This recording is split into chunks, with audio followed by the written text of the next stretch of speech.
Legal. Boa noite, então, a todos. Vamos dar sequência Boa aqui noite. ao nosso estudo sobre o Espírito Santo. Então, nós começamos na semana passada. Quem faltou e não assistiu ainda, fica lá. Pode entrar no YouTube lá, né, Toninho? E pegar a aula que você não assistiu ainda. O importante é que você, até o final, tenha cumprido aí, né, essa exigência que é de assistir todas as aulas. Se você não conseguiu aqui no ao vivo, você pega depois lá no gravado, certo? Então, vamos dar sequência aqui sobre a doutrina do Espírito Santo. Estão enxergando minha tela aí, né? Sim, pastor. Beleza. Legal. Então, nós já falamos que o Espírito Santo, ele não é uma energia, nem uma força. Acredito que isso já tenha ficado claro para vocês. O Espírito Santo é uma pessoa, é a terceira pessoa da Trindade, mas, obviamente, que ele é Deus, ok? O Espírito Santo é Deus. E nós vimos isso, né? Características que ele tem como pessoa, o que ele faz no mundo e o que ele faz para nós, os crentes. E agora nós vamos começar olhando aqui para esse ponto, o que nós não devemos fazer a ele, né? E esses dois textos aí são bem conhecidos, acho que da maioria. O primeiro é Efésios 4:30, e eu queria que alguém lesse para nós aí o texto projetado, o que nós não devemos fazer ao Espírito Santo. Não entristeçam o Espírito Santo de Deus, com o qual vocês foram selados para o dia da redenção. Legal, obrigado, seu Ezequiel. Queridos, aí está claro, né? Não entristeçam o Espírito Santo. O que vocês entendem por isso? O que vocês compreendem quando você escuta ali e lê, né? O texto dizendo, não entristeça. Como que eu posso entristecer o Espírito Santo? Vamos lá. Quem quiser, abre o áudio aí, pode falar. Fazendo algo que seja... Isso é uma coisa legal. Desobediência? Deixa eu perguntar para o Daniel de novo, porque eu não sei se foi só para mim, saiu picotado aqui, ou se foi minha internet que falhou. Pode falar de novo, Daniel, por favor. Fazendo algo que seja reprovado por ele. Sim, reprovado por ele. Aí a Beth falou desobediência. Isso, o que mais? Tem muita coisa, né? Manter os seus filhos pecados. Aí você já colocou, né, no pacotão, Tudo né? geral, né? Já colocou aqui a questão no atacado. Eu quero que você fale mais no varejo. A desobediência é um aspecto. Enfim, pode citar vários tipos de pecado, né? Mas, assim, vamos pensar assim que se o Espírito Santo é Deus, então, não entristecer o Espírito Santo seria exatamente nós cuidarmos para não ferirmos qualquer princípio bíblico, porque a Bíblia é a palavra de Deus. Então, como a Beth falou, o pecado de maneira geral é o que entristece o Espírito Santo. O pecado de maneira geral. Né? E aí, você que conhece a palavra, o que é pecado, né, de maneira geral? Tudo aquilo que eu faço ou deixo de fazer, falo ou deixo de falar, penso ou deixo de pensar, que desagrada a Deus. É muita coisa, né, gente? Agora, você percebe como esse relacionamento ele é bem sensível, né? O Espírito Santo não é um objeto de cristal, mas a Bíblia fala que ele é santo. E o que significa ser santo? Significa que não suporta pecado. Então não adianta, por isso que muitas das vezes a nossa impressão de que nós estamos falando com Deus, mas parece que Deus não está nos ouvindo. Eu não tenho sentido mais a presença do Espírito Santo na minha vida, que às vezes, né, como que isso acontece, né? Não tem nada de místico, né? Não tem, o Espírito Santo falou, até, né, a gente fica assim, como é que pode, né? Eu vi outro dia o pastor falando assim, eu estava ali em casa e aí o Espírito Santo falou comigo. O que você quer dizer com isso, o Espírito Santo falou comigo? Você ouviu alguma coisa diferente, uma voz soar assim no seu ouvido? Você sentiu algum tipo de arrepio, algum negócio diferente, né? Sei lá, não, gente, não precisa ser assim, tá? Eu já vi relatos e relatos, eu não vou questionar nenhum relato, eu não estou aqui para julgar como é o seu contato e a sua comunhão com o Espírito Santo, mas uma coisa é certa, ele é santo, e por ser santo, ele não comunga com o pecado, tá bom? E ele não vai andar com você na trilha do pecado. Então, assim, por isso que a Bíblia fala, assim que você pecar, quando pecar, você deve confessar esse pecado. Muitas vezes, essa falta de percepção, esse não sentir ou não conseguir discernir a voz do Espírito Santo, ainda que seja de uma maneira assim bem poética, né? Essa ideia de ouvir a voz de Deus, a voz do Espírito, não conseguir ouvir ou não conseguir sentir, está diretamente relacionado com uma vida de pecado não confessado. E isso não tem para onde correr, tá? Então, o problema nunca vai estar com o Espírito Santo, ele nunca chega atrasado, ele é onipresente, ele é Deus. O Espírito Santo, ele não esquece de nada, ele é onisciente, ele sabe de tudo, ele é Deus. O Espírito Santo não pode deixar de fazer algo que ele queira, ou não consiga fazer alguma coisa porque algo o prende, porque ele é todo poderoso, ele é Deus, ele é onipotente. Então o problema nunca vai estar com o Espírito Santo. O problema sempre vai estar comigo. Quando, por algum motivo, eu não estiver sentindo ou, né, percebendo a presença, a voz dele. E isso é possível, e esse texto prova isso. Não entristeçam o Espírito Santo. Se nós pudéssemos fazer um paralelo, ainda que de longe, o Espírito Santo é Deus, Deus é nosso Pai, nosso Criador, nosso Senhor. Vamos pegar aí alguns que já são pais aí, né? Vocês têm filhos e filhas, alguns têm filhos já numa idade até um pouco mais avançada, né? Em termos de, não é tão bebê, já tem filhos adolescentes, até entrando na juventude. Outros aqui já têm filhos casados, já têm netos. Mas vamos pensar aqui, né? Quantas coisas o seu filho faz que te entristece? Ou até quantas coisas ele deixa de fazer e exatamente por não fazer também te entristece. Temos que pensar nesse tipo de relacionamento entre pais e filhos, né? Eu vou falar para vocês. Assim, eu sei que meu filho é pecador. Eu sei muitos dos defeitos do meu filho. Eu me vejo nele, né? Obviamente somos seres humanos limitados. Muitas coisas que meu filho faz que me entristece exatamente porque eu sei que ele faz igualzinho a mim, né? E aí é aquela tristeza de falar, eu não consigo ser tão exemplo quanto deveria. Isso ele só está fazendo porque ele me viu fazer lá atrás. Porque eu sou falho. Então, nesse tipo de comparação, nós não podemos colocar o Espírito Santo no mesmo bojo, né? Porque ele não dá mau exemplo nunca, né? Jamais eu vou estar fazendo alguma coisa de errado porque Deus também... Não, isso não é possível.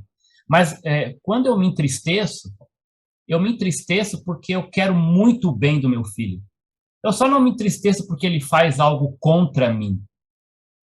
Não necessariamente porque ele faz algo que me prejudica. Mas eu me entristeço muito quando eu vejo que aquilo vai prejudicar ele mesmo. Eu me entristeço quando eu vejo, por exemplo, ele não querendo estudar.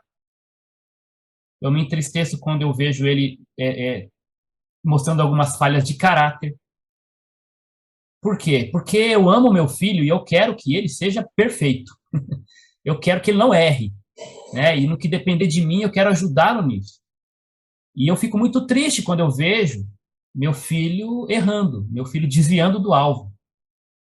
E é interessante que, às vezes, quando a gente ia até disciplinar, eu levava ele lá para o banheiro, e antes de disciplinar, eu explicava para ele, filho, por que você vai apanhar agora? Fala para o pai. Ah, pai, eu vou apanhar por causa disso, disso e disso. Né? E aí, mas filho, por que você fez isso de novo? E aí ele chorando já, né, porque sabia que ia apanhar, ele falava assim, pai, eu não consigo. Chorando. Tipo, eu não consigo não fazer, né? Pai, eu não consigo. E é exatamente isso que eu queria ouvir dele. Sabe por quê? Porque, primeiro, ele mostrava com essa frase, eu não consigo, o quanto ele é incapaz, ilimitado, e estava também, de certa forma, aceitando que precisava ser corrigido, que precisava de ajuda. E eu aproveitava esses momentos, mesmo ele bem pequeno, para falar de Jesus para ele. E eu falava, filho, sabe por que você não consegue? Porque não é Deus que está tomando conta da tua vida ainda. Porque você não deixa Deus tomar conta. Quando você deixar Deus tomar conta, você vai começar a conseguir, porque Ele vai te ajudar. Então, eu aproveitava sempre para falar de Deus, para evangelizar, né? Claro que nós sabemos que mesmo depois de salvo, nós vamos pecar e às vezes vamos cair no mesmo pecado continuamente. E Deus continua sendo misericordioso, mas sabe o que Deus quer? Ele quer esse tipo de atitude nossa. Pai, eu não consigo. Pai, eu preciso de ti. Pai, eu sei que eu te entristeci, mas eu não quero mais fazer isso, né? Então, olhe para esse versículo não com medo, não como uma, sabe assim, uma questão de uma prova de escola onde você tem que tirar 10. Não queira achar que você não vai entristecer o espírito porque você é legal, porque você é gente boa, porque você é ótimo, porque você é uma ótima pessoa, você é o cara, né? Não. Peça pela graça de Deus todos os dias, porque se eu cada minuto que eu consigo viver sem entristecer o Espírito Santo é pura graça dele na minha vida. É porque eu me submeto a ele, é porque eu me humilho debaixo da poderosa mão dele. A hora que eu acho que eu sou tal, a hora que eu achar que eu consigo por minhas próprias forças, eu já estou caindo, né? Então, olhe para esse versículo com esse sentimento de impotência e total dependência dele. Porque nós não conseguimos, por mérito próprio, deixar de entristecer o Espírito Santo, assim como a gente não conseguia deixar de entristecer nossos pais, assim como a gente não consegue deixar nem de nos entristecermos quando achamos que temos o poder para comandar a nossa vida com o nosso próprio braço. É graça de Deus, é graça de Deus. Provérbios 22, quando fala, ensina a criança no caminho que deve andar, e ainda quando ela for velha não se desviará dele. Isso não é mérito de quem ensina. Isso é dependência, é graça, né? O fato de não se desviar não está atrelado a quem ensina, porque isso é um provérbio, não é uma promessa. Está atrelado à graça de Deus que mantém cada um de pé. Porque eu conheço pais que têm 2, 3 filhos, ensinaram igualzinho, não ama mais um do que outro. Ensina direitinho. Quem tem 2 filhos sabe disso. Mais de um, né? Sabe disso. Você ensina, você ama igual, você explica exatamente a mesma coisa. Só que aí, quando um fica mais velho, pode acontecer, como eu já conheço vários casos, um fica no caminho e o outro se desvia. Não acontece isso? Você já não conhece casos assim? Uma criança segue no caminho da palavra e tal, e a outra fica rebelde. E aí você vai falar o quê? Eu ensinei errado? Vai falar que a culpa é sua? Não necessariamente. A decisão é individual, é de cada um. Por isso você tem que depender de Deus e colocar teu joelho no chão todo dia e pedir graça de Deus para o teu filho, para o teu cônjuge e para você mesmo, porque não é mérito pessoal. Porque se eu for depender de mim, eu vou entristecer o Espírito Santo toda hora. Então não entristeçam o Espírito Santo.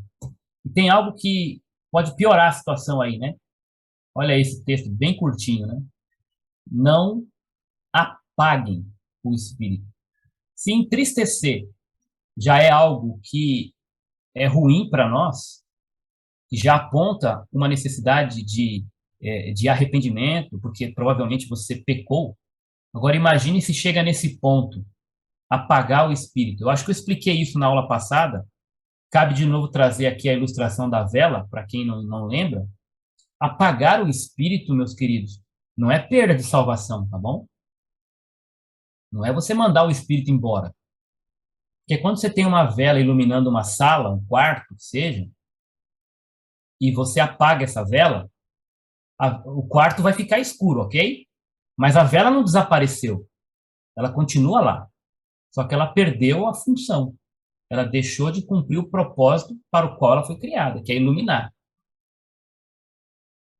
E isso, gente, quando o texto fala não apaguem o espírito, está dizendo que nós temos a condição, porque Deus ele deu essa liberdade para nós, como crentes, nós temos essa condição, a possibilidade que vem de nós, de tornar o Espírito Santo ineficaz nas nossas vidas. Ok? Ele vai continuar ali, mas ele já não vai mais agir ali. E o que nós precisamos nessa hora? De novo, o mesmo que nós precisamos quando entristecemos, arrependimento. Uma palavra muito conhecida também é avivamento. Avivamento está muito relacionado a acender de novo a chama do Espírito em nós. E às vezes, queridos, eu não sei, Deus ele tem a maneira dele de administrar cada vida. Eu não vou colocar que Deus sempre vai fazer de um jeito, porque não é assim. Mas, às vezes, Deus vai te levar a entender que você apagou o Espírito e isso vai doer muito em você. Talvez vai ser por meio de um prejuízo muito grande na sua casa, na sua saúde. Pode ser até através de uma perda, de uma morte. Eu não sei. Eu já vi relatos que pessoas foram reavivadas e, para isso, Deus precisou tocar em algum ente querido. Para acordar. Falar, olha, volta para mim. Você está longe, você já me apagou. E Deus vai dando avisos. E pela misericórdia dele, ore a ele para que não chegue a esse ponto de você ter que ter um grande prejuízo para Deus abrir os seus olhos. Se você está longe dele, já apagou o Espírito. Porque isso pode acontecer. A Bíblia fala sobre isso. Não apaguem o Espírito. E isso está relacionado a uma ação nossa. Infelizmente, eu posso apagar o Espírito. Porque Deus não criou robôs.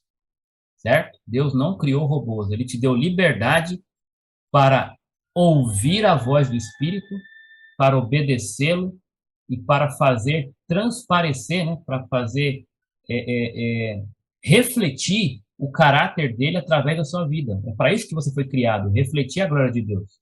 Mas se você decidir andar pelo caminho da carne, Deus não vai mandar um anjo para te dar umas palmadas. Ele vai fazer do jeito dele. Mas o que ele está dizendo é, você pode perder essa comunhão, você pode apagar o Espírito.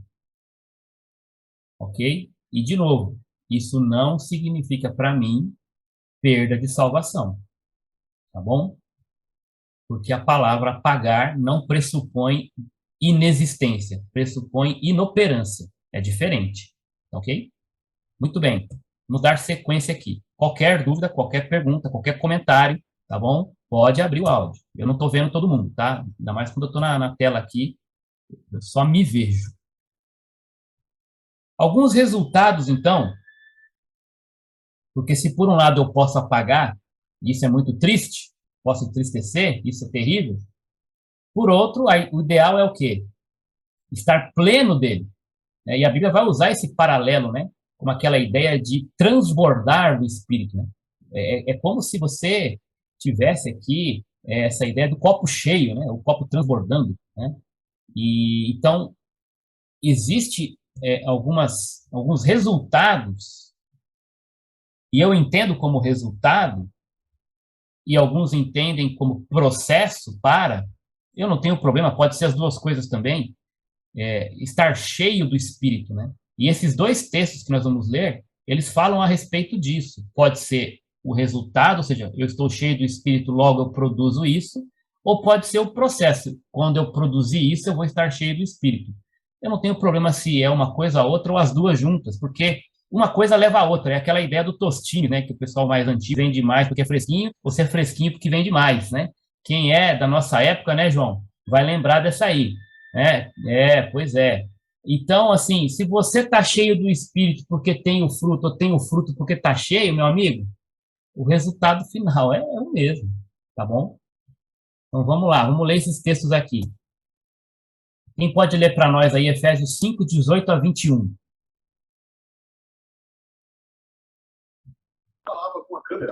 Não sempre embriaguem com vinho, que leva à libertinagem, mas deixem-se encher pelo Espírito, falando entre si com salmos, hinos e cânticos espirituais, cantando e louvando de coração ao Senhor, dando graças constantemente a Deus Pai por todas as coisas, em nome de nosso Senhor Jesus Cristo. Sujeite-se uns aos outros, por temor a Cristo. Maravilhoso esse texto aí, muito obrigado. É muito legal perceber também por que ele começa comparando a plenitude do Espírito com a embriaguez do vinho. Já pararam para pensar nisso, né? Bom, o cara vai usar justo o negócio do vinho aqui, meu, né?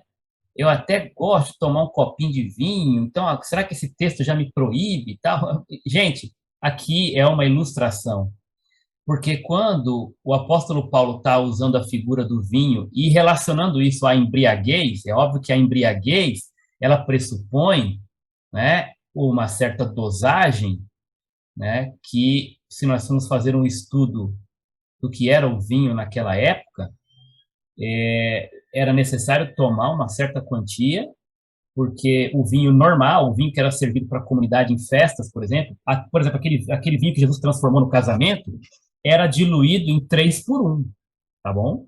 Era uma medida do vinho puro para 3 de água. E esse era o vinho que eles tomavam. Os estudos vão dizer que o vinho puro, só tomavam os bárbaros. E era um vinho que era alucinógeno, tomado puro. Alguns tomavam da medida 1 por 1 e 2 por 1, mas o indicado para a comunidade, o normal, era a medida de 3 por 1, né? Isso, olhando para alguns estudos, John Stott tem um estudo muito bom sobre isso, tem um outro amigo que é especialista no hebraico, e ele também fez um estudo sobre o vinho, em todas as escrituras, especialmente no Antigo Testamento, né? E ele chegou à conclusão que eu não lembro agora exatamente a porcentagem, mas é mais ou menos assim, 60% dos textos bíblicos que falam sobre o vinho, falam sobre ele com uma conotação positiva, outros 30% dos textos, 35%, falam com uma conotação negativa, como esse, por exemplo, e aí em torno de 10% falam com uma conotação neutra, nem elogiando, nem incentivando e nem proibindo, mas de uma maneira neutra, apenas citando, né? Então, por aí você já tem uma ideia de como é a questão. Mas por que ele usa essa questão do vinho aqui nesse texto? Porque a embriaguez com o vinho, o que ela faz? Ela tira a pessoa do seu autocontrole, ok? Eu não sei se algum irmão ou irmã aqui já se embriagou alguma vez. Pode até falar, quando eu não era crente, né? Espero, né? Tá bom, gente? Espero, tá bom? Mas não vou deixar ninguém se confessar aqui, não, tá? Mas, né? Talvez alguém aqui já tenha se embriagado no passado. Então, qual é uma característica principal da embriaguez? Você perde o controle de si. Uma pessoa embriagada está fora do controle, ok? Em linhas gerais é assim. Então, o que o apóstolo está fazendo aqui, Paulo, quando escreve? Ele está dizendo assim, gente, vocês devem se deixar controlar não pelo vinho, mas pelo Espírito. Se vocês têm que ficar fora de si, você tem que ficar fora de si. Mas de que maneira? Não para dar lugar ao vinho, mas para dar lugar ao Espírito. O apóstolo Paulo fala isso mais na frente. Não vivo mais eu, mas Cristo vive em mim.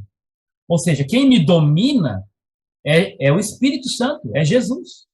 É Deus. Não mais eu e muito menos o vinho, né? É esse paralelo que ele está fazendo. Não se embriaguem com o vinho, ou seja, não deixem se dominar pelo vinho, mas deixem se domar pelo Espírito. E qual é o resultado disso nesse texto? Falando entre vós com salmos, hinos e cânticos espirituais. Você vê, né? Cantando e louvando de coração, dando graças constantemente e sujeitando-vos uns aos outros. E quem conhece o contexto, depois ele vai começar a falar como se dá essa sujeição. Ele vai falar mulheres sujeitem-se aos seus maridos, maridos amem as suas esposas, filho obedeça aos seus pais, honre aos seus pais, servos sejam obedientes aos seus senhores, né? Trabalhem como se fosse para o Senhor e não para homens. Ele vai falar dessas relações de submissão mútua, tá bom? Que é o quê? Resultado de estar cheio do Espírito, ok? Então, é muito interessante olhar nessa perspectiva que o Espírito Santo deve nos controlar.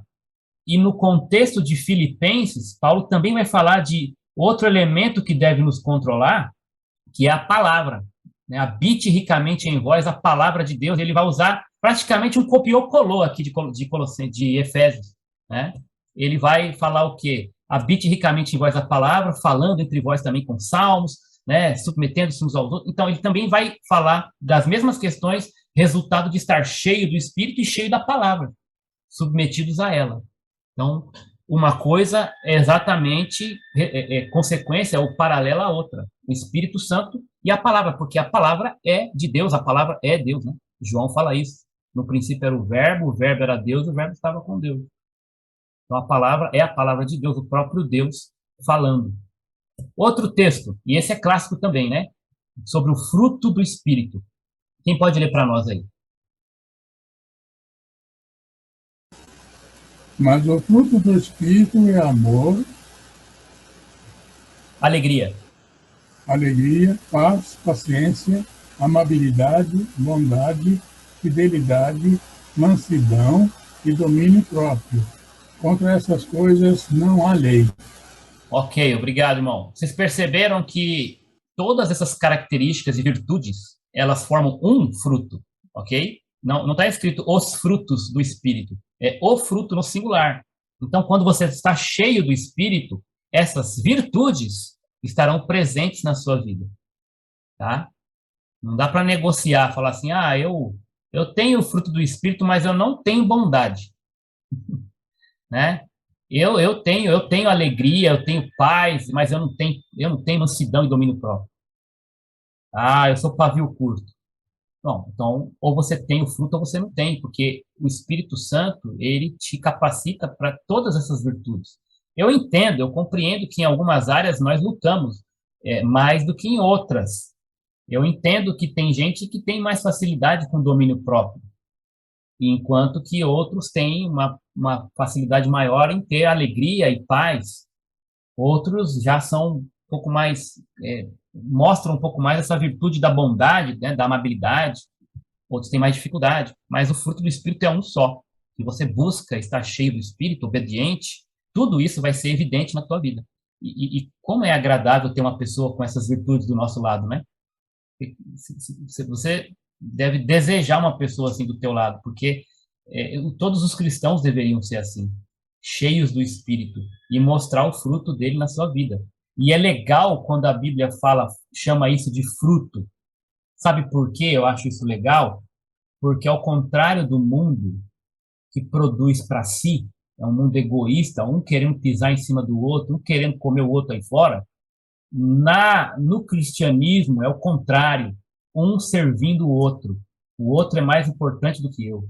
E por que uso o termo fruto? Porque me diz uma coisa, quando uma árvore produz o fruto, ela não produz para ela mesma. Já parou para pensar nisso? Fruto é para quem? O fruto é para outro. Quando uma árvore produz fruto, ela fica ali, né? A vida dela é em função disso, né? De crescer e produzir fruto. Para quê? Para os outros. Para os pássaros, para as pessoas, para a própria terra, mas ela não faz para ela mesma.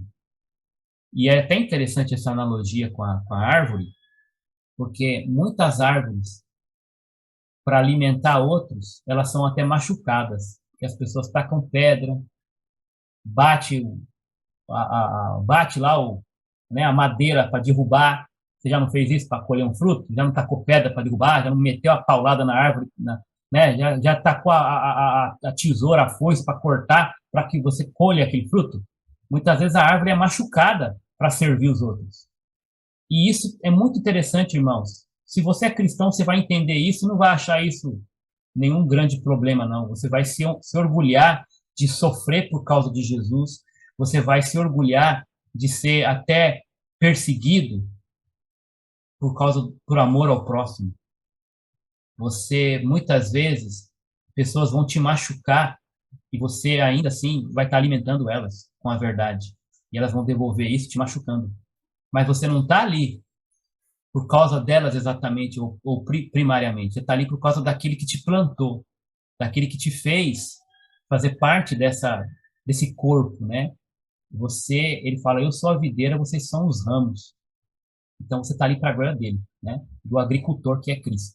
Então, o fruto do Espírito, amor, alegria, paz, paciência, amabilidade, bondade, fidelidade, mansidão e domínio próprio, lembra? É para os outros. É para os outros. É para alimentar essas pessoas que estão sedentas dessas virtudes no mundo. O cristão tem que ser esse fruto que vai adoçar esse mundo. Ao mesmo tempo que ele é luz e sal, né? Ele também produz esse fruto, que é para trazer um gosto bem doce para essas pessoas que estão morrendo aí fora, né? Sem essas virtudes.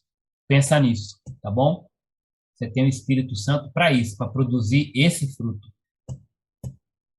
Agora, o Espírito Santo, assim como a igreja também, nós vamos estudar sobre a igreja depois, mas o Espírito Santo ele é comparado, associado a algumas figuras bem interessantes. E nós vamos projetar aqui esses textos que evidenciam, né, mostram essas figuras a qual, né, o Espírito Santo, as quais o Espírito Santo é comparado, com as quais ele é comparado, tá bom? Vamos lá, então. Mateus 3,16. Quem pode ler para nós aí? Assim que Jesus foi batizado, saiu da água. Naquele momento, os céus se abriram e ele viu o Espírito de Deus descendo como pomba e pousando sobre ele. Olha que interessante. Obrigado, Verônica. O Espírito Santo aí, ele assume uma forma. No momento do batismo, né, de Jesus, nós vemos ali a Trindade presente, né? Jesus está em pessoa na água, sendo batizado por João, a segunda pessoa da Trindade.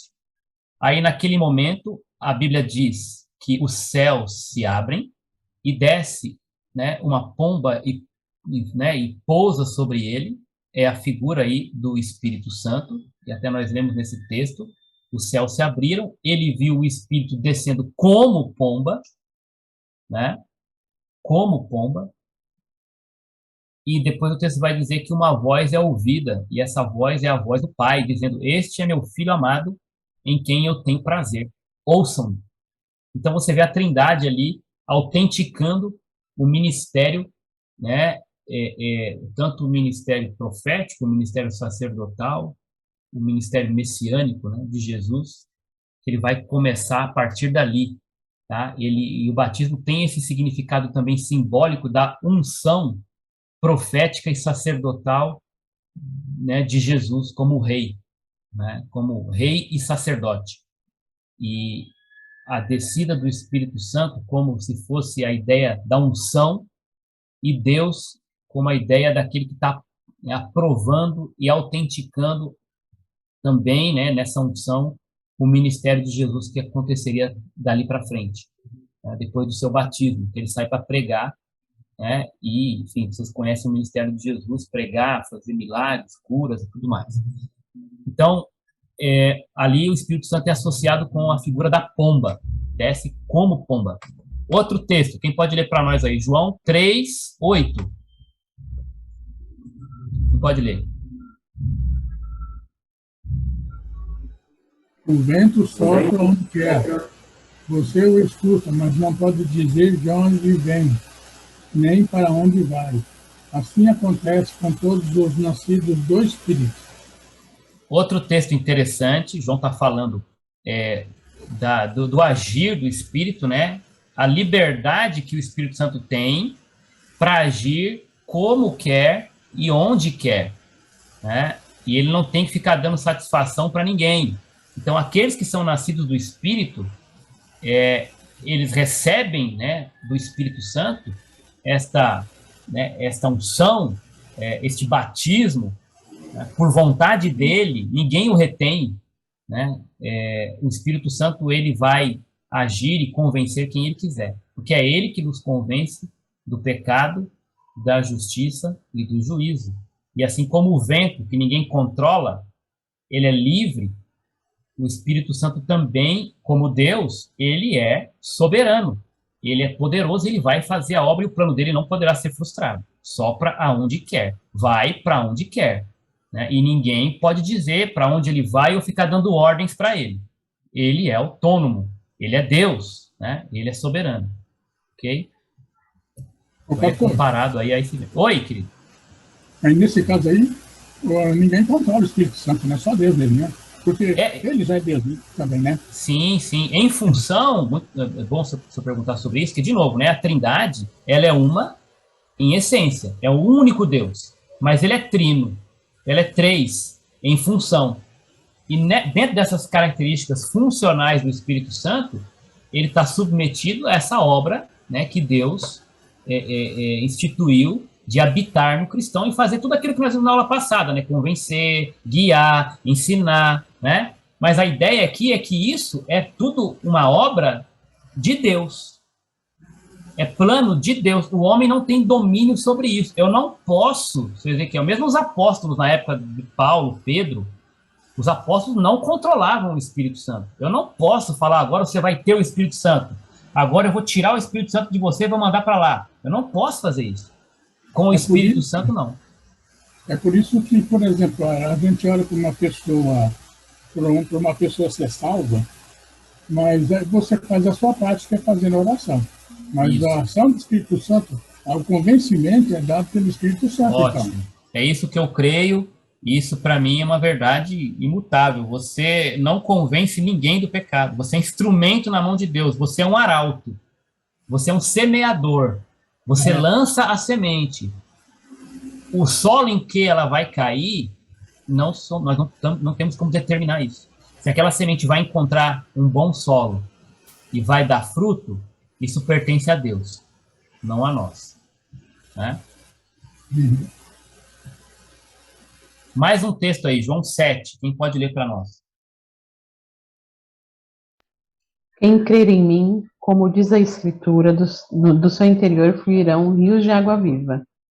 Ele estava se referindo ao Espírito que mais tarde receberiam os que nele crescem. Até então, o Espírito ainda não tinha sido dado, pois Jesus ainda não fora glorificado. Ok, então nesse texto, vocês percebem que o Espírito Santo ele é comparado aqui, ou ele é ilustrado na figura de um rio, ou de rios de água viva. Né?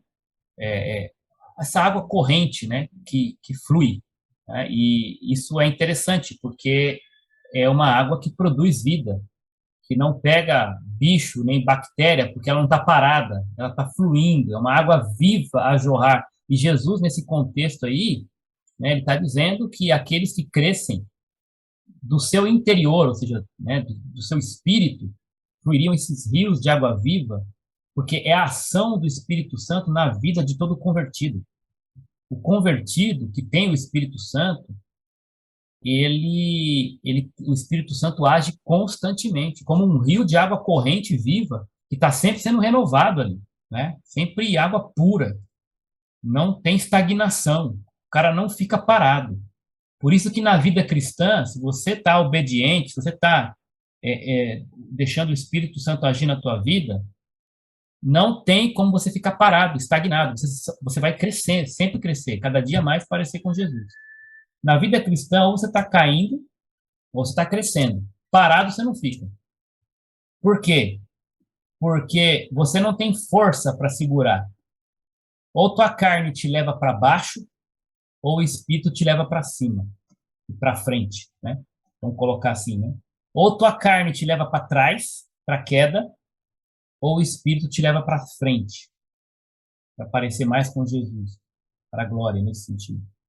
Não tem como parar, ok? Não tem como parar. Nesse sentido, nós não somos livres, né, para controlar nossa vida, né? Ou somos escravos da carne ou do Espírito. Se formos da carne, ela vai nos levar para a morte. Se formos do Espírito, ele vai nos levar para a vida. Rios de água viva ou poço estagnado? Né? Essa é uma pergunta. Quem crê em mim, do seu interior fluirão rios de água viva, ou seja, a presença e a ação do Espírito Santo. O Espírito Santo, aí em Efésios 1:14, é comparado a quê? Quem pode ler?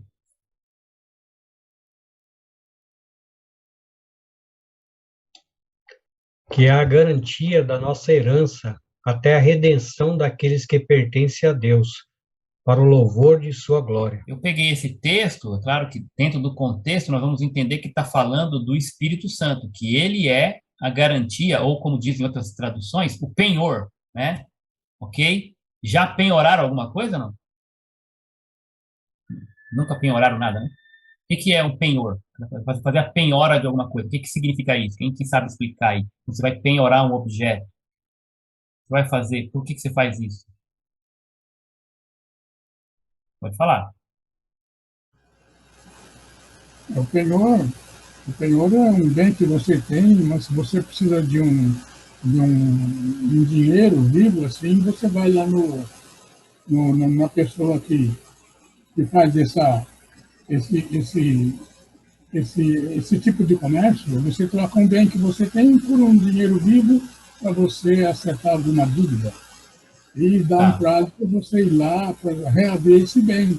Quando você tiver o dinheiro, você vai lá, paga aquilo lá e pega o bem de volta. Legal, é isso mesmo, é uma garantia, né, Ezequiel? É uma garantia, sim, ok, que se dá e que se tem por um benefício que você adquire, né, até certo tempo. Então, é legal pensar que o Espírito Santo é o penhor da nossa herança, porque a nossa herança em Cristo é o céu, né, é a salvação e propriamente a glória, a vida eterna. E o Espírito Santo, ele garante, a presença dele em nós é a garantia de que essa herança ela estará sendo efetivada, né?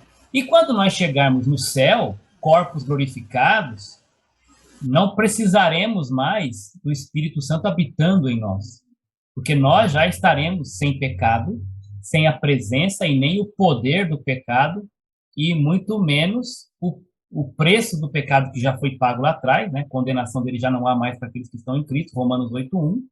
E aí não precisaremos mais do penhor, né? Aí será devolvido para o dono e a herança será desfrutada eternamente. Enquanto isso, nós estamos penhorados aí, né? O Espírito Santo é esse penhor para até aquele dia que Deus prometeu. E ele vai cumprir, né? Aqueles que de antemão ele conheceu, ele já glorificou, né? Então, isso está garantido, né?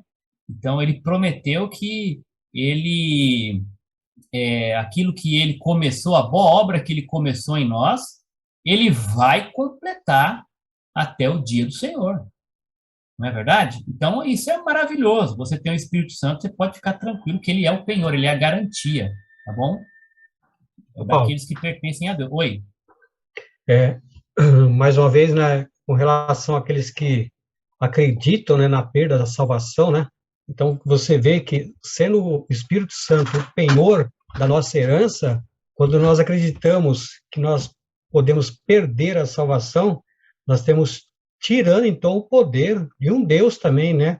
A pessoa da Trindade, aí, que sendo o Espírito Santo Deus também, a gente está inferiorizando, então, o poder desse Deus como garantia da nossa herança aos céus. É interessante, João, porque se nós olharmos seriamente para esses paralelos aqui, essas figuras, né, essas ilustrações, primeiro, o penhor, depois, herança. Seria difícil na cabeça tanto do leitor original quanto da nossa, que também lidamos com penhor e com herança, imaginar que isso vai e vem a todo momento. Pode ir e voltar. Penhor é penhor. É a garantia até aquele dia que você acordou com quem fez a penhora. E herança, você não pega, devolve, pega, devolve, pega, devolve. Você pega ou você não pega, né?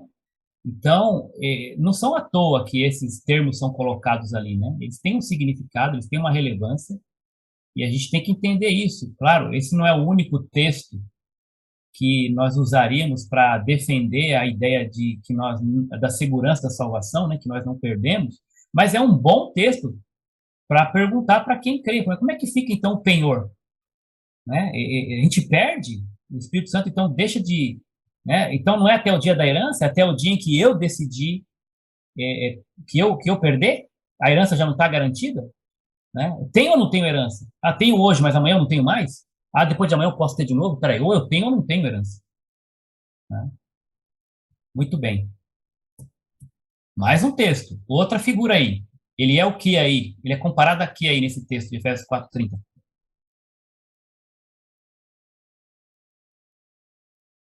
Pode ler. Não entristeçam o Espírito Santo de Deus, com o qual vocês foram selados para o dia da redenção. É outro termo forte, né? O selo, tá? Esse termo faz referência ao anel do rei, quando um rei tinha uma correspondência muito importante, né? Para outro rei, ou enfim, para qualquer que seja a pessoa, ele escrevia e naquela carta, então, que já assistiu esses filmes aí de época, assim, vai lembrar, né? A carta era selada com o anel do rei. Aquele anel do rei tinha um brasão, alguma identificação real, que ninguém poderia violar aquele lacre. Só a pessoa destinada para isso. Né? E quem violasse seria punido, muitas vezes até com a morte. Você não pode abrir isso, só quem pode abrir é o destinatário. Então, era um símbolo, um sinal de autoridade, né? De algo que, assim, é uma ordem que deve ser cumprida. É uma garantia. Esse selo do rei aqui é sério. E a Bíblia fala que o Espírito Santo, ele é o selo de Deus, né, em nós. E qual é, né, nós somos selados para um destino. Qual é o destino aí nesse versículo? Qual é o destino nesse versículo? Quando que essa carta vai ser aberta? Parece uma parte humana, não deve ser muito legal. Antes da pandemia, pode falar. O local recebia vários... Está no versículo aí. Redenção. Isso, o dia da redenção. Né? É claro que nós precisaríamos pegar outros textos para entender melhor, mas a grosso modo, esse dia é o dia que nós estivermos com Deus nos céus. Ok? O dia da redenção é o dia em que o pecado não estará mais presente em nós. Nós teremos o corpo glorificado, estaremos para sempre com Deus nos céus. Então, se o selo é para o dia da redenção, se eu perder a salvação, então não é mais para o dia da redenção. É para o dia que eu perdi a salvação. Então não tenho mais o selo. Então não é mais para o dia da redenção. Né? Ah, mas se eu não recuperar esse selo? Então foi aberta a carta antes. Então vai por terra essa promessa. Tá? Porque se ele é o selo para o dia da redenção, eu só tenho que admitir duas possibilidades. Ou eu não tenho esse selo, e acho que tenho, ou se eu tenho, está garantido. Porque quem garante é Deus. Como é que eu vou abrir a carta tirar o lacre do anel do rei, do selo, e achar que está tudo bem? Deus, então, não tem poder para segurar? Está mentindo? Não. É para o dia da redenção. Foi Deus que preparou. E ele é a marca, ele é o selo para esse dia. Não é o selo até que você, sei lá, até que você perca, até que você peque demais, até que você cometa algum tipo de pecado imperdoável. Não existe isso. É o selo para o dia da redenção. Travou. Oi. Você travou. Peraí, tá travando para mim. Quem é que tá falando? Eu pedi para você repetir, pastor, que travou. Tá. Eu estava falando sobre a questão do Espírito Santo ser o selo para o dia da redenção. E o dia da redenção é o dia eterno, onde nós vamos encontrar com Deus na glória. Né? E não tem como interromper esse processo no meio do caminho. E, de novo, mais um texto aí, João, que a gente pode defender a segurança da salvação. Ou o cara não tem esse selo. Aí é uma possibilidade. Se ele não tem o selo e acha que tem, aí ele está se iludindo. Naquele dia, muitos vão falar, em teu nome fiz isso, fiz aquilo, aquilo outro. E Deus vai falar, nunca conheci vocês. Não tinha o selo. Mas aqueles que têm estão reservados, garantido para o dia da redenção. Não tem como esse selo o lacre ser quebrado antes, não. Senão Deus está mentindo. Isso no meu ponto de vista teológico aqui, tá bom, gente? Eu respeito, de repente, quem pensa diferente, tem que argumentar aí, mas para mim é muito claro isso. A segurança da salvação e aquilo que foi selado, está garantido para o dia da redenção. Bom, agora vamos, para terminar aqui, né? Vamos falar sobre essa questão polêmica até para muitos aí, que é a questão, a ideia aí do batismo do ou com o Espírito Santo. Em que momento acontece o batismo do Espírito Santo? Já ouviram falar nesse termo, né? O batismo do Espírito Santo? E aí eu pergunto, você já foi batizado com o Espírito Santo? Alguns vão dizer que sim, mas pode ser que tenha outros que digam, ah, pastor, ainda não, estou buscando, né? Vamos ver o que a Bíblia fala sobre isso. Quem pode ler Efésios 1:13 para nós? Nele, quando vocês ouviram e creram na palavra da verdade, o evangelho que os salvou, vocês foram selados com o Espírito Santo da promessa. É claro que aqui o termo está sendo selado, mas é paralelo com o termo também usado para batismo, né? Que a ideia é a imersão do Espírito, a presença, a chegada do Espírito na nossa vida, tá bom? E a Bíblia, ela fala sobre isso, associando isso ao momento da salvação, gente, tá? Quando vocês ouviram e creram. Pronto, ali, no evangelho que o salvou, vocês já foram selados com o Espírito Santo. Foi naquele momento da salvação, da conversão, tá bom? Então, o Espírito Santo, ele não vem em partes, ele não vem numa versão, como é que eu vou dizer, numa versão básica, e aí você tem que começar a viver uma vida espiritual fervorosa e tal, para você ganhar um upgrade, ele ir para uma versão intermediária, e aí você começar a buscar e começar mais e falar em língua e não sei o que, aí você ganhou a versão plus, né? A versão avançada. Agora eu estou turbinado com o Espírito. Não! O Espírito é Deus. Deus é pleno em todo momento. Não tem esse negócio de hoje eu sou um crente novo convertido, eu ainda estou com a versão básica do Espírito Santo. Graças a Deus, já tenho. Porque tem uma linha teológica que diz que é assim, que você precisa buscar o batismo com o Espírito Santo e o sinal, até fazendo referência, né, os textos do Novo Testamento, que o sinal desse plus é falar em línguas. Quanto mais você busca a Deus em oração, em jejum, em obediência, vai chegar uma hora que alguma coisa vai acontecer e o sinal de que aconteceu é você começa a falar línguas estranhas e tal, e enfim, aí coisas começam a acontecer e a coisa pega fogo e aí pronto, agora você ganhou aí um upgrade.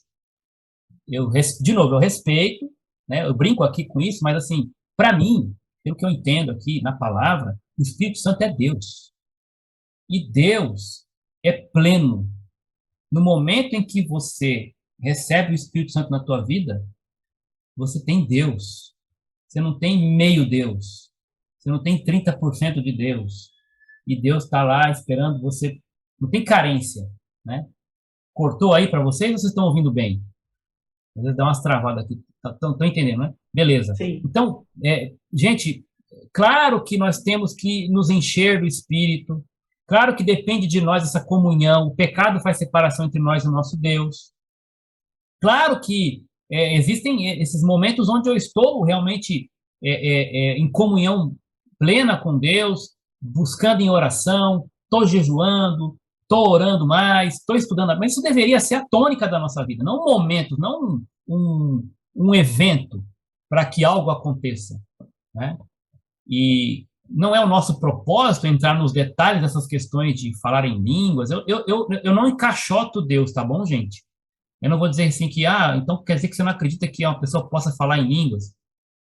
Eu olho para a Escritura, eu vejo que isso, de fato, é real, vejo um propósito muito claro para isso na época dos apóstolos, vejo que o propósito para o qual as línguas foram criadas, né, ali no Novo Testamento, especialmente no livro de Atos, esse propósito já não é mais necessário hoje, exatamente porque a mensagem dos apóstolos já está consolidada, a igreja já está consolidada, a igreja de Jesus Cristo, e o cânon já está fechado, que é a Escritura como um todo.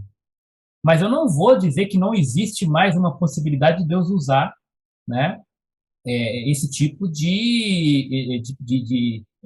essa forma, né, de se manifestar para fazer a sua obra. Especialmente em países hoje onde a igreja é perseguida, onde o evangelho não pode ser proclamado livremente, onde uma pessoa não pode abrir a boca para falar de Jesus porque ela corre risco de vida. Deus se manifesta ali de maneiras mais extraordinárias. Eu acredito nisso. Com propósito. Agora, infelizmente, mesmo aqueles que acreditam de maneira piedosa, eles concordam conosco de que banalizou demais essa questão aí do ministério do Espírito Santo, especialmente essa questão do falar em línguas, né? Da manifestação do Espírito nesse sentido, porque Paulo, inclusive, quando escreve aos Coríntios, dentro daquele parágrafo maior ali dos 3 capítulos, 1 Coríntios 12, 13 e 14, ele vai falar muito sobre essa questão dos dons de línguas e profecia, e vai bater muito forte na igreja lá dos Coríntios com a bagunça que estava tendo em relação a isso. E ele coloca ali a maneira como aquilo deveria ser feito, né? Ele coloca a regra, coloca a ordem na casa. Por exemplo, eu não vou entrar nos detalhes, mas quando ele fala de falar em línguas, ele diz assim para a igreja lá: olha, vocês querem falar em línguas? Ele fala: ó, eu prefiro falar 3 palavras que vocês entendam, do que falar aí uma centena que vocês não entendem nada. Paulo fala mais ou menos assim lá. E vai dizer: vocês querem falar em línguas? Eu não proíbo, não. Mas, ó, se vocês quiserem falar, é o seguinte: falem 2 ou 3 apenas, quando vocês se reunirem, né, como igreja. Falem 2 ou 3, um de cada vez, com intérprete, e mulher não fala. Pode olhar lá em 1 Coríntios 14. Tá? O que ele está dizendo? É colocando ordem. Se vai falar, eu não proíbo não, mas falem 2 ou 3, um de cada vez, com intérprete, e mulher não fala. E o que acontece hoje em dia, para quem conhece um pouquinho desse movimento que acredita e pratica o falar em línguas? Tudo ao contrário disso, não é verdade? Fala muito mais de 2 ou 3, fala todo mundo ao mesmo tempo, não tem intérprete, e quem mais fala é mulher. Pode perceber. Ô, pastor. Oi. O falar em línguas, a palavra usada da tradução de falar em línguas tem a conotação, o significado de idioma, não é isso?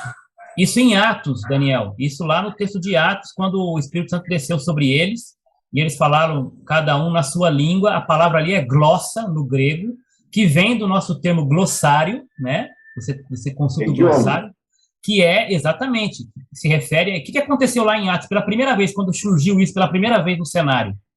Aconteceu o seguinte, vocês vão ler ali, pode acompanhar o texto depois em Atos 2. Era a festa do Pentecostes, né? Festa do Pentecostes. Era a festa da Páscoa, né? E o que eles faziam ali? Vinha gente de tudo quanto é canto, prosélito, gente convertida ao judaísmo, para celebrar essa festa. Gente de todo canto, e o texto ali vai falar de mais ou menos umas 10 ou 12 nacionalidades. É como se hoje, guardadas as devidas proporções, viesse para uma festa no Brasil, uma festa internacional, italianos, alemães, chineses, africanos, americanos, e assim por diante. Até argentino veio, beleza. Aí, chega aqui no Brasil, cada um com seu idioma. Ninguém sabe falar português, tá bom? Todo mundo fala a sua língua. E eles chegam para uma festa aqui no Brasil. Aí, um brasileiro se levanta e começa a dar uma palestra para eles, em português.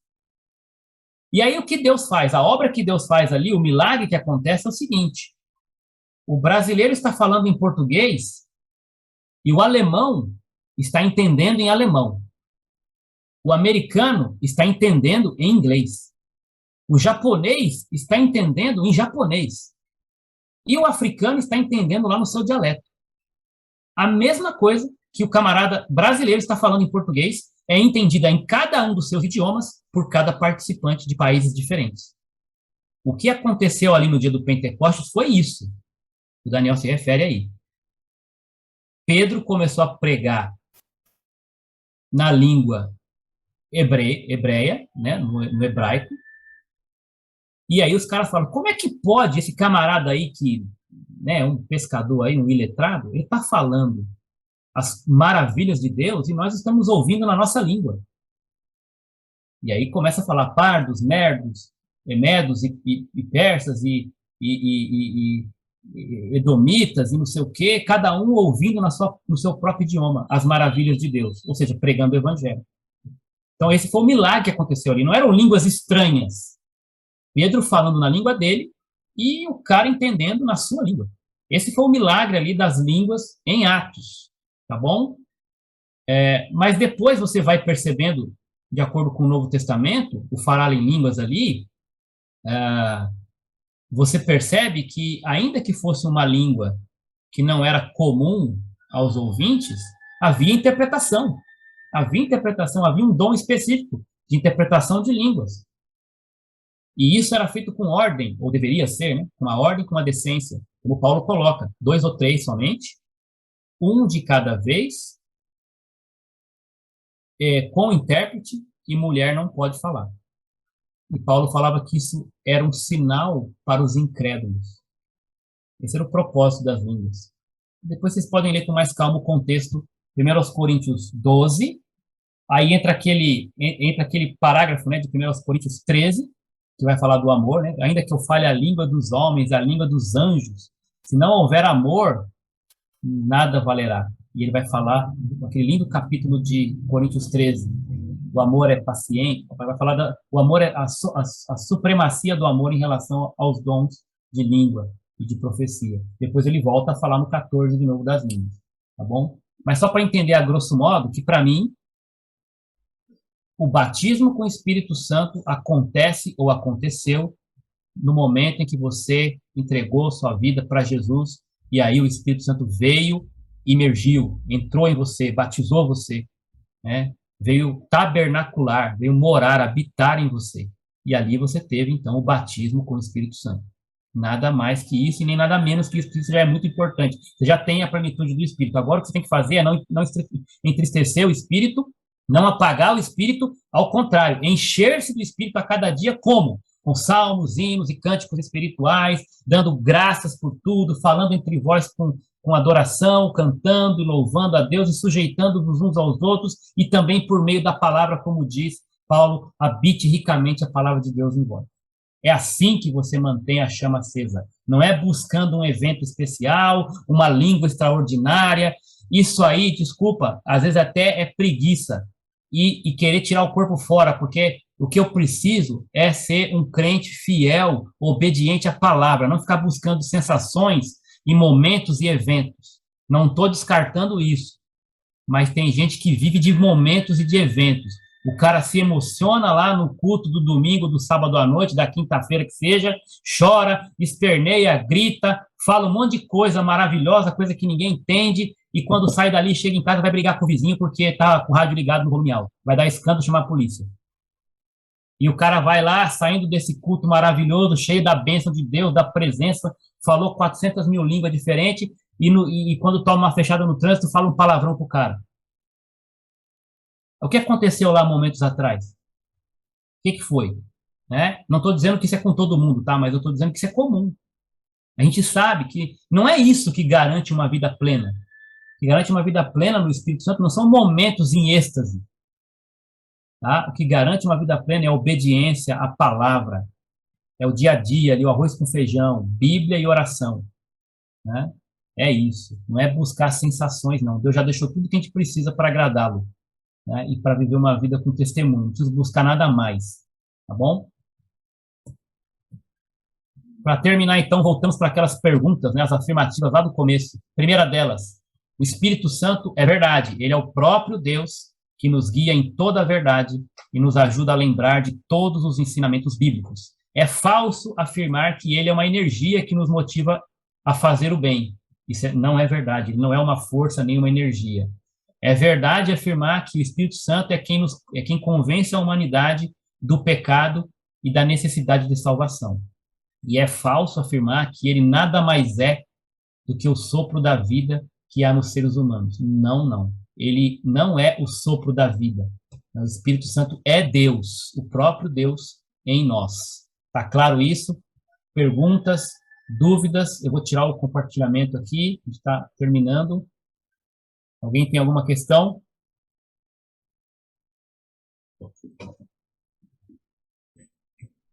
Pastor, eu acho que ainda nessa questão da manifestação do Espírito, acho que o que mais que representa a manifestação, a pessoa está cheia do Espírito, né, como o senhor falou para mim, eu também entendo isso, não é o falar em línguas, é porque isso, né, como você bem colocou aí, tá bem banalizado aí no meio do cristianismo, mas é sim a evidência dos dons, né, o que fala lá sobre os dons do Espírito. Ali os frutos, né? Os frutos do Espírito. Ali é uma evidência de que a pessoa ela está cheia do Espírito, quando os frutos se manifestam através dela. Verdade, Daniel, isso é verdade. É claro que, foi bom você tocar nesse assunto, que um incrédulo pode ser bondoso? Pode. Ele pode praticar atos de bondade. Nós vemos aí muita gente incrédula, que não teme a Deus, praticar atos de bondade. Um incrédulo pode ter domínio próprio em algum momento? Pode. Pode. Você conhece incrédulo que vai lá e fala, puxa, eu estou precisando emagrecer. Não teme a Deus, mas é disciplinado, tem domínio, não vai comer aquilo que não precisa comer, vai dormir cedo, cuida bem da saúde, tem domínio próprio nesse sentido. Porque ele é a imagem e semelhança de Deus. O problema é a motivação para a qual você exerce esse fruto, né? É a motivação do coração. O fruto do Espírito é para o próximo, em glória a Deus, não para mim, não para me vangloriar, não para o meu orgulho, nem para a minha soberba, tá? Essa é a grande diferença, a motivação do coração, porque não há quem busque a Deus. A motivação da carne sempre inclina para a carne, a motivação do Espírito sempre inclina para o Espírito. Então, se eu estou motivado a fazer pelo Espírito, eu vou glorificar a Deus. Se eu estiver motivado a fazer pela carne, eu vou me autoglorificar. E aquilo ali vai ser palha, vai queimar como uma obra que não presta. Os homens vão ver, mas Deus não vai aceitar. Então, mesmo um incrédulo, né, ele pode praticar uma obra de bondade, porque ele é a imagem e semelhança de Deus, está nele. Né? Mas aquilo não é para a glória de Deus. Tá? Assim como um cristão pode também praticar um ato espiritual, ou demonstrar uma virtude do Espírito, mas estar fazendo isso com orgulho no coração, estar fazendo isso com soberba, e Deus não vai aceitar essa obra, não vai aceitar esse fruto, entendeu? Então, de novo, volta tudo para o coração mesmo daquela pessoa, se o que eu estou fazendo é para a glória de Deus, se é com a motivação correta. Tá bom? Mas foi muito bom, bem colocado por você aí. Queridos, mais alguma questão? Pastor, Oi. só uma dúvida. Eu fiquei pensando que você falou de orar em línguas, que na Bíblia está bem claro que é relação com o idioma. Você disse que banalizou hoje em dia, eu não entendi. Como é que é isso hoje em dia?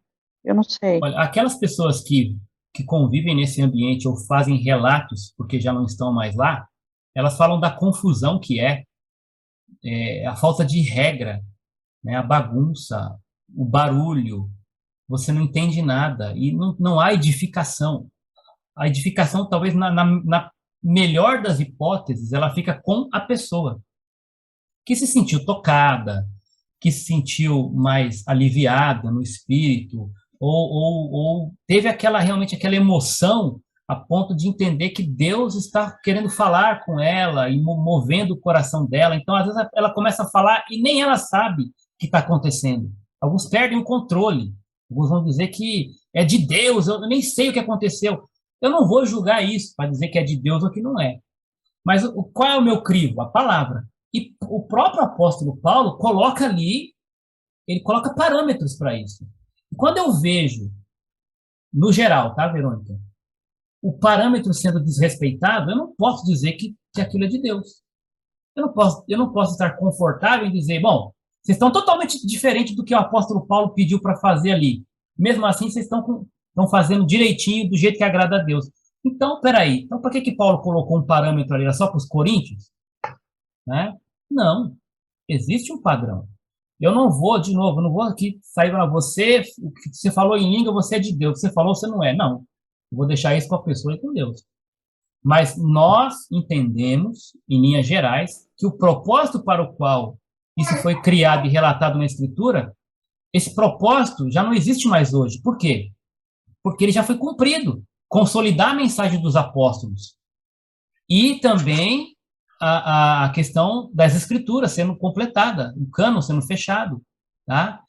E Deus falou que esses sinais acompanhariam os apóstolos, para quê? Para que, assim, porque Jesus acabou de morrer e ressuscitou e foi para o céu. Esses caras agora estão falando que Jesus está vivo, só que ninguém está vendo mais, porque Jesus ressuscitou. E como é que iam acreditar nele que Jesus estava com eles e agindo por meio deles? Com esses sinais. E até que a igreja fosse estabelecida, que é o que acontece ali em Atos. Atos é uma dobradiça entre o Antigo e o Novo Testamento. Então, esse momento novo precisava ser autenticado com poder, com autoridade do próprio Cristo. E o poder e a autoridade que ele deu para aqueles apóstolos era ali mostrado, né, revelado através dessas curas e sinais, e o falar em línguas no meio dos incrédulos, para que os incrédulos entendessem que Deus estava agindo ali, né, um sinal para eles. Então, uma vez que esse propósito se cumpriu, eu entendo que se torna, no mínimo, menos usual. No mínimo, não, no máximo, menos usual. Não tem, para mim, não tem mais esse propósito para a Igreja de Jesus como um todo. Como eu falei, às vezes, talvez, em lugares, em países onde a igreja é perseguida, onde realmente você não tem essa liberdade que nós temos aqui, Deus se revela de maneiras extraordinárias. Eu vi um relato, não especificamente falando de línguas, né, mas, por exemplo, de milagre.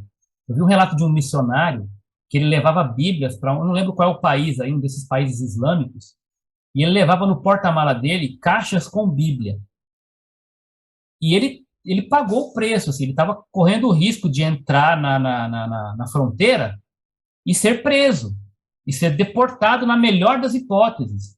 E até poder ser espancado, ou até, dependendo do caso, mesmo que não fosse legítimo, você sabe que isso acontece por debaixo dos panos, ser morto. Né? Os caras podiam dar um fim nele e falar, não passou ninguém aqui não. Né? E o cara foi. E diz ele que quando ele estava passando, eram 2 guardas, isso é um missionário contando para nós. Os guardas pararam o carro dele, e ele ali em oração, em atitude de oração. E os caras falaram assim, eu quero que você abra o porta-mala do carro. Né? E ele abriu. Enquanto um guarda ficou com ele aqui, anotando alguns dados, o outro foi lá atrás ver. Quando esse camarada volta, o guarda que estava lá na frente pergunta, e aí, o que tem lá? E o cara fala para ele assim, só alface. Eu não lembro se era alface, era alguma verdura. Mas eu acho que era alface. Só tem alface lá atrás. Ah, então pode ir. Aí, das duas, uma, né? Ou Deus fez aquele cara enxergar a alface ali dentro, eu acredito que Deus pode fazer isso. O cara viu a alface, meu. Era a Bíblia, o cara viu a alface. Ou aquele cara também era cristão, enrustido, e mentiu, que não deveria ter feito, né? Mas mentiu, falando que tinha alface, quando na verdade ele viu Bíblia. E aí isso é com ele. Tá? Deus não aprova mentira de ninguém. Mas se aquilo o cara usou e livrou o missionário para ir lá para dentro distribuir as Bíblias, e depois ele vai arcar com isso. Assim como Raabe, quando mentiu, Deus não pediu para ela mentir. Mas ela mentiu, e Deus, aquela mentira, escondeu os espias, né? E depois vocês conhecem a história, tá? Mas ela não foi uma mentira santa. Não existe mentira santa, abençoada. Mentira é pecado. Mas das duas, uma. Ou aquele cara, realmente, Deus fez ele ver a alface, ou aquele cara era um crente e falou que viu a alface quando não viu. Mas como é que a gente vai saber? Né? Era um país, Deus agiu de maneira extraordinária ali. Assim como tem outros relatos extraordinários de gente que vive em países assim, e ali Deus pode usar de contingentes não tão usuais, né, por causa de todo esse ambiente de perseguição. Já no nosso caso, não é um país livre, você tem Bíblia para tudo quanto é lado, de todo tipo, pode pregar livremente, pode abrir tua boca e falar o que você quiser. Para que falar uma língua estranha? Eu fico me perguntando. Né? Para quê? Né? Vai lá e prega Jesus. Tem gente preocupada em falar um monte de língua estranha, mas não prega Jesus para um indivíduo nunca. Uma palavra que ele entenda sobre a salvação. E quer se orgulhar de falar 1000 palavras que ninguém entende nada. Eu não entendo. Tá entendendo? Eu não consigo. Minha conexão está instável. Vocês entenderam aqui? Gente, quem não entende sou eu. Falando em línguas. Tô falando em línguas. Só um pouquinho, só Falando o em final. línguas. Quem não entende sou eu. Por que se nós temos a palavra livre no nosso Brasil, podemos pregar livremente, com respeito, é claro, para que querer ficar falando um monte de palavra que ninguém entende e não pregar o evangelho que todo mundo precisa entender? Então, pastor, eu já congreguei em igreja pentecostal e o que eu senti na época é que parece ou é falado, são pessoas que são mais santas, né, mais santificadas, que têm esse dom. E isso acaba, eu senti, eu não vou colocar tudo isso num saco, em todo respeito, né, mas às vezes fica muito emocional. Então, para ser um culto top, tem que meia dúzia falar em línguas. E isso vai muito da emoção, fica até uma coisa teatral. Isso é a minha impressão. Com todo respeito, é claro, mas eu sinto que isso existe, infelizmente. Tá, não é à toa que o apóstolo Paulo, já na época, aos coríntios, deu uma bronquinha neles, né? Gente, leia lá, você vai ver. Paulo fala, gente, eu prefiro falar 2, 3 palavras que todo mundo entende, do que ficar falando centenas de palavras, dezenas de palavras que ninguém entende nada. Se o apóstolo Paulo falou isso, gente, vamos prestar atenção, né? Por que será que ele falou isso? Ele estava querendo dizer, olha, gente, vamos pegar naquilo que é básico, né? Não vamos se prender. Ele não negou isso, mas ele colocou regra. O que ele exortou o abuso disso, a maneira sem nexo. Pode falar, Silvia.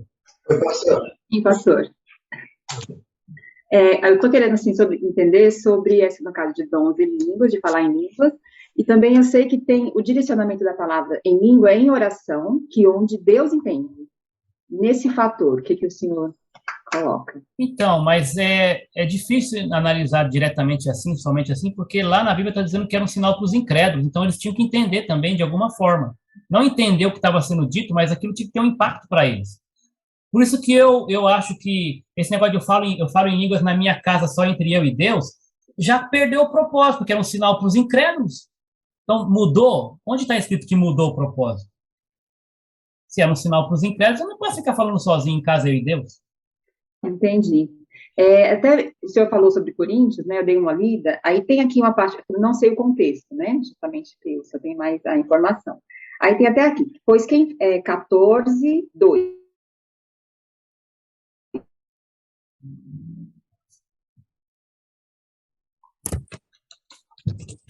Sintetizar, mas se você falar assim... Peraí, travou para mim. Só travou para mim ou para vocês também? Acho que a pessoa precisa... Só para você, pastor. Você está falando em outra língua. Então, lê de novo, que deu uma... Tá bom. É o 1 Coríntios 14, 2. Pois quem fala em uma língua não fala aos homens, mas a Deus. De fato, ninguém entende. Em espírito, fala mistérios. Nesse versículo, me deu uma dúvida devido a essa questão de falar em línguas com Deus. E aqui, pelo que eu vi rapidamente, ele enfatiza a profecia, que, claro, falar em línguas para outras, você teria que estar interpretando. Mas existe o falar em línguas direcionado a Deus. Aí, nesse fator, ficou essa dúvida. Uhum. Aí, nesse caso, Silvia, a gente precisaria realmente ler todo o contexto, né? Sim. Como eu falei, esse contexto ele começa lá no 12. 12, quando ele fala sobre a diversidade dos dons. Tá? E ele vai, no 14, ser mais específico nessa questão das regras aí, tá? Quando ele fala que isso é um sinal para os incrédulos, é claro, você fala com Deus ou fala para Deus, porque é uma língua que não é humana. Tirando aquele né, se fala com Deus, né? Tirando aquele contexto lá de Atos, né? Que foi um milagre da glossa, né? De você ouvir na sua língua o que o outro falava na língua dele. Mas a ideia aqui é que qual é o propósito final disso, né? E ele vai continuar falando sobre propósito. Ele vai falar no 5, por exemplo, eu gostaria que todos falassem em línguas, mas muito mais que profetizassem, porque o propósito da profecia ele é maior, porque ele alcança as pessoas, né? Quem profetiza, olha no versículo 5, é maior do que quem fala em línguas, a não ser que as interprete para que a igreja receba edificação, né? E, enfim, você vai ler o contexto, vai perceber que ele vai dar uma bronca nos irmãos, porque eles estavam exagerando nisso. Ele vai dizer, eu prefiro falar mais poucas palavras que vocês entendam, do que ficar falando muita coisa que ninguém entende nada. Eu não proíbo isso, mas tem um jeito de ser feito com ordem para alcançar esse propósito. Depois, com mais calma, né, leia desde o 12. Você vai conseguir conectar melhor o raciocínio do apóstolo Paulo em relação não só ao que ele tem para falar aos coríntios, porque a igreja de Corinto era problemática, mas a nós também, como um todo, no sentido do padrão que ele estabelece ali para a questão de línguas, tá bom? Sim. Ficou entendido a questão que existem a qualificação nesses ministérios, né? Realmente existem a qualificação, como a Aline colocou, né? De quem fala é mais, sei lá, né? Enfim. Mas o dom de falar com o Espírito, ou então em oração até em casa mesmo, falar com Deus, até vejo que seria aquela forma que a gente ora em espírito, que não fala, por exemplo. Talvez isso, né? A minha concepção, sem entender o contexto. Mas, de novo, né? Já que eu estou sozinho com Deus, qual é o propósito de buscar um negócio estranho? Isso é estranho. Agora, Paulo, ele vai falar aos coríntios, não é só sobre isso, não. Ele vai falar, nós somos um corpo, gente. Nenhum dom é melhor do que o outro. O pé não pode dizer para a mão, não preciso de você. Nesse contexto de dom. Só que o pessoal que falava em língua e profetizava se achava o tal. E ele vai falar, gente, não é por aí. Né? Não existe isso. Alan, você ia falar, Alan? Desculpa. Pode ligar o áudio aí.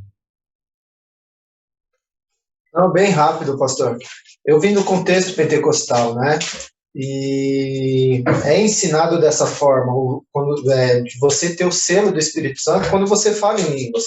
Por isso que muitos buscam excessivamente, né, como se dizer, o dom do falar em línguas, porque é ensinado que a forma que você foi marcado ali, que a sua conversão ela está concretizada, é a partir do momento que você começa a falar em línguas. Então, acaba sendo um período um pouco constrangedor, que não consegue falar, porque a Bíblia mesmo fala que uns têm o dom de línguas, outros de cura, outros de profecia, né? Então, há uma diversidade de dons num só propósito para a edificação da igreja, né? Então, acaba tendo um pouco essa... Só que para muitos acaba sendo muito constrangedor, né? E não tem esse ensino, vamos entender aqui, a igreja pentecostal ela é muito focada nos dons, principalmente de profecia e línguas, né? Ela não é focada muito no ensino. Então, as pessoas, elas não têm uma base do ensino bíblico para entender que nem o senhor está falando de Paulo. Eu vim me libertar depois eu congreguei 14 anos na igreja pentecostal, né? E uns 5 anos atrás que eu me libertei dessa visão. Mas quando você começa a deslanchar a Bíblia, alguém senta, converte, explica ali, o Espírito Santo vai te dando clareza dos textos também, né? E você fala, uau, agora eu me libertei, porque por alguns momentos chega a ser um pouco essa base espiritual, não que você quer mostrar, né, mas é que nem muitos falam aí, do que adianta falar em línguas, mas você começava a analisar o comportamento de muitos, que no culto era espiritual, né, mas no dia a dia não era espiritual, né, era mentiroso, era avarento, orgulhoso. Então, o Espírito Santo foi dando clareza nessas coisas, né, gerando dúvida para a gente, eu e minha esposa, estudar, buscar mais o conhecimento. O Alan, não, obrigado, tá correto, e até isso também não bate com o que nós lemos aqui, agora há pouco, no capítulo 14, Paulo falou, eu queria que todo mundo falasse, então ele já está admitindo, não é todo mundo que vai falar, e quem não vai falar, então está por baixo, né? Não pode ser assim, né? Mas assim, eu quero deixar claro para vocês, gente, claro, nós estamos tentando mostrar nossa posição através da Bíblia, mas sinceramente, sincero e honestamente, nós não somos melhores que esses irmãos. Eu considero meus irmãos, tá? Enfim, em Minas Gerais, eu tenho muito respeito pelos pentecostais. Eu eu acredito que isso não é algo que vai nos separar do céu, tá bom? Tenho respeito mesmo, tenho eles como meus irmãos em Cristo, e falo com muito respeito. A minha discordância é respeitando muito, porque eu sei que tem muita gente sincera e honesta buscando a Deus. E quem sou eu? Não sou melhor que ninguém para falar que a minha teologia é, sei lá, é superior. E eu quero encontrar todo mundo lá no céu, com ou sem língua, né? E com muito respeito mesmo, muito temor. Eu não estou aqui para dizer que nós somos melhores, não. Eu estou tentando mostrar o que eu acredito e sendo honesto com os textos, correlacionando contexto com contexto, mas jamais dizendo que por causa disso eu devo negar a comunhão ou dizer que eles não vão para o céu, coisa do tipo. Eu sei que vocês também não estão sugerindo isso, tá bom? Mesmo vocês que vieram desse ambiente, nós respeitamos demais, e aqui não estão para colocar nem batista, nem nenhuma denominação melhor ou pior. Deus, no final, é que vai julgar tudo isso, e nós vamos continuar na nossa sinceridade, com humildade, buscando aquilo que nós entendemos que é a verdade da palavra. Tá bom? Acho que isso deve ficar claro para nós aqui. Mas muito obrigado mesmo pela contribuição de vocês. Se alguém não tiver mais, pode abrir aí, se quiser mais alguma dúvida, alguma pergunta. A gente pode orar, então, abre a sua câmera, se você puder abrir a câmera, a gente vai orar. Que bom, gente, que bom. Obrigado aí por esse tempo. Passou um pouquinho também, mas... Oi, Toninho. Pastor, a gente vai ter uma aula de dons também, então vai ser o João que vai dar essa matéria, e vai ser muito bom que a gente vai tirar as dúvidas também sobre isso, né, João? O João não tá sabendo disso não, hein? João não tá, João? Ixi! Aí, nem abriu o áudio, ele quer, tá com o áudio fechado, ele já não quer. Eu espero estar dotado nesse dia. Mas foi bom o Toninho falar disso também, gente, porque nós vamos começar um novo bimestre.